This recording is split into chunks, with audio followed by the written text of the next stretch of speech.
안녕하세요. 논리 최인호입니다.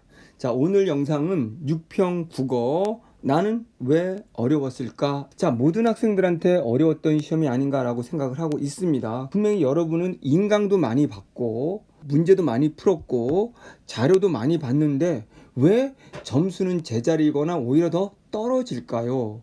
자, 여러분들이 뭐가 문제인지를 잡아가는 시간이 굉장히 중요합니다. 오늘의 영상의 핵심은 그 문제 진단과 해결책을 제가 마련해 주는 겁니다. 이제부터 국어 공부에 뭐가 문제가 있고 그럼 어떻게 해야 되는지를 보여드리도록 하겠습니다. 꾸준히 논리 연습을 한다면 9월 수능 충분히 잘 볼 수 있을 거라고 생각합니다. 자, 첫 번째, 왜 나는 그렇게 인강을 보고 문제를 풀고 해설지를 보는데 점수가 나오지 않을까?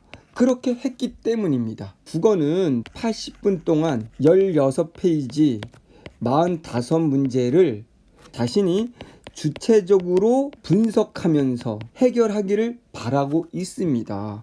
그런데 우리는 수동적인 공부를 하고 있죠. 강의를 보면서 받아 적기 하고 있죠. 그리고 새로운 지문을 보면서 스스로 분석하는 힘을 키워야 되는데 자료를 읽고 있죠. 또 우리가 받아 적은 내용을 가지고 복습을 하고 있죠. 이 수동적인 공부를 하니까 내가 처음 보는 작품, 처음 보는 지문을 혼자서 읽을 힘이 점점점 사라지는 겁니다. 쉽게 말하면 이 독서력, 분석력이 점점점 사라지는 거예요. 그래서 잘못 공부를 하면, 잘못 인강을 들으면 여러분들은 점점점 오히려 점수가 떨어지는 경우를 맞이하게 됩니다. 왜? 지금 보다시피 여러분의 사고력은 줄어들잖아요. 그러니까 여러분들이 공부 방식을 바꿔야 된다는 겁니다. 자, 두 번째 원인은 바로 뭐냐면요, 열심히 문제를 풀고 있다라는 거죠. 문제를 풀면서 그 문제의 어떠한 성격이라든가 이 문제의 출제 원리라든가, 독서로 말한다면 지문의 논리적 구조라든가 이런 것들을 파악하지 않고 그냥 문제 풀고 정답 확인하는 방식으로 넘어간다는 거죠. 그러니까 이 문제를 풀 단계가 아닌데 문제의 양으로 승부하고 있다는 겁니다. 자, 우리 세 번째는 EBS에서 똑같이 나올 거라고 생각해서 EBS에 목을 메고 있다는 거죠. EBS는 분명히 제가 변형해서 나온다고 했고, EBS는 논리적으로 혼자 분석할 수 있는 힘을 연습하는 교재일 뿐이지 내신처럼 그대로 나올 거라고 믿는 교재가 아니라는 건데, 요거를 믿으면서 이것만을 가지고 풀려고 하니까 안 되는 겁니다. 이게 여러분들이 전형적으로 가장 잘못하는 공부 방법입니다. 자, 해결책은 간단하죠. 우리가 지금 점수가 안 나오는 건 80분 동안 45문제를 못 풀기 때문이잖아요. 지금 1등급이 언베르 기준으로 82점이라고 한다면 비문학, 경제 지문과 과학 지문을 아예 포기하고 나머지 다 맞았을 때 1등급입니다. 지금의 국어는요, 점수 맞기는 어렵지만 등급 받기는 굉장히 쉬운 시험이에요. 75점이 2등급이랍니다. 경제 요거 둘 다 포기하고 언매에서 3개 정도 틀린다면 7점을 더 깎이면 되니까 2점짜리 2개랑 3점짜리 하나 깎이면 언매에서 문법 정도 3개 통째로 날려도 문학을 다 맞으면 2등급입니다. 결국은 80분 안에 내가 45을 다 풀 수 있는 읽기 속도가 나는 사람들, 읽기 능력이 높은 사람들이 국어를 잘할 수밖에 없죠. 읽기 능력을 키우는 방법을 공부를 해야 되는 거죠. 선생님들의 강의를 받아 적었을 때 문제점이 뭐라고요? 여러분들이 받아 적는 한 문장 한 문장의 뜻풀이가 그 지문에 대한 배경 지식이 나올 것처럼 생각하잖아요.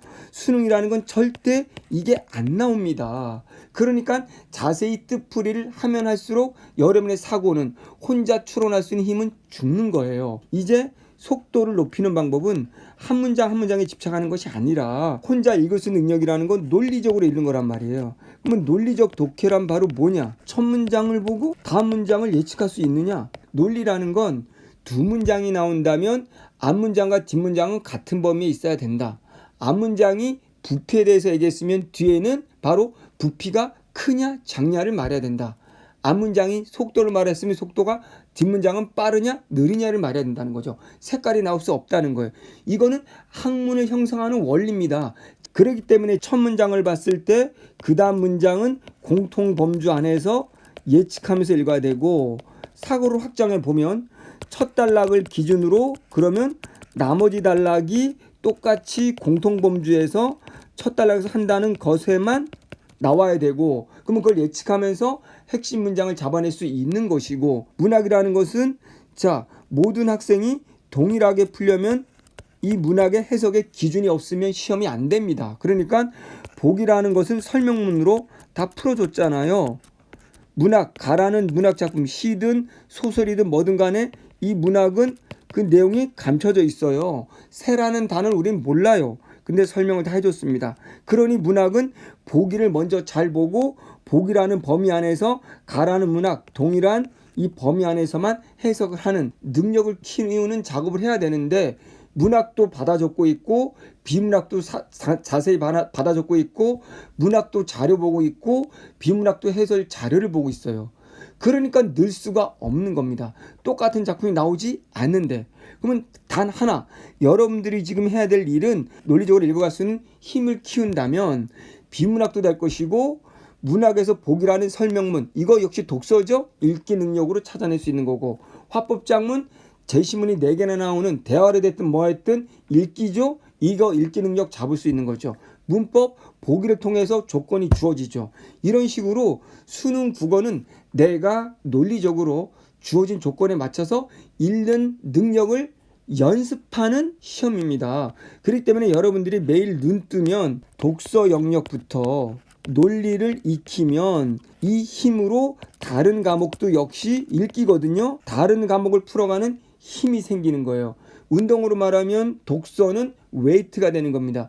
힘이, 근력이 있어야 어떤 과목이든 어떤 영역에 어떤 운동이든 잘할 수 있게 되는 거죠. 그래서 아침마다 독서 논리를 익히는 게 굉장히 중요하죠. 그래서 제가 강조하는 건 기출 지문을 푼다고 했을 때 무조건 여러 번 반복해서 지문 중심으로 보는 거예요. 수능에서 경제 지문은 첫 문장에 이런 게 나오니까 정말 뒷문장이 이게 나오네.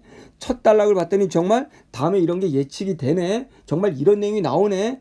전체적으로 한 문장 한 문장을 묻는 것이 아니라 단락단락의 전체 구조의 관계를 묻네 라는 것을 파악하기 위해서 한 지문을 첫 번째 읽고 요약해보고 두 번째 읽고 요약했는데 요약이 좀 더 압축적으로 돼야 되고, 똑같은 지문을 3번 읽었더니 더 압축 요약되면서 전체 뼈대 중심이 보이면서 필요 없는 문장이 날아가 버리게. 그러니까 지문을 다 읽었는데 여러분들이 머릿속에 모든 문장이 남아있다는 건 독해를 잘못한 것이고, 자, 여러분들이 잘못 독해하는 것 중에 하나가 이 지문이 이해될 때까지 쳐다보고 있다는 거예요. 시험 볼 때. 이 시험은 80분에 수많은 16페이지를 봐야 되는데 한 지문이 이해될 때까지 끙끙대고 있으면 다른 지문은 어떻게 풉니까? 그러면 실전 연습으로 과감히 기준을 잡았으면 이게 무슨 문장인지 몰라도 기준에 의해서 필요한 문장인지, 내가 첫 문장에서 범위 안에 있는 문장인지 아닌지를 걸러내면서 치고 나가면서 정말 필요한 뼈대만 찾아낸다면 그것이 곧 선택지거든요. 이런 논리적인 힘을 키운다면 여러분이 지금 몇 등급이든 상관없이 수능날 1등급으로 갈 수 있습니다. 자, 제 강의를 듣고도 아직 점수가 안 나온 친구들한테는 미안하지만 이런 훈련의 시간이 좀 더 필요하다고 생각하고, 여러분들도 분명히 좀 더 훈련을 하면 가능성이 있다라는 자신감으로 공부해 주시기 바랍니다. 사람마다 이 훈련할 때 조금씩 발전의 속도가 다르지만 언젠가는 다 같아지게 되거든요. 지금 잘 안 나오고 지금 조금 느리게 가더라도 그만큼 더 많이 반복을 하는 셈이 되는 것이고, 그렇다면 어느 순간 폭발적으로 수직 상승하게 되는 거예요. 그렇기 때문에 여러분들 반드시 수능 국어 이제 6월 이후부터 열심히 강의를 듣는 것도 아니고 열심히 문제를 푸는 것도 아니고 열심히 작품 해설지를 보는 게 아닌 겁니다. 내가 스스로 분석하는 연습을, 실력을 키우는 겁니다. 읽기 능력을 키우는 거라는 걸 명심하시고 이제 절망하지 마시고 다시 일어나서 여러분 모두 1등급으로 갈 수 있기 때문에 올바른 방법으로 올바르게 열심히 했을 때 열심히 한 것에 대한 배신을 당하지 않습니다. 이제 새로운 방법으로 제대로 된 방법으로 국어뿐만 아니라 모든 공부를 장악하시기 바랍니다.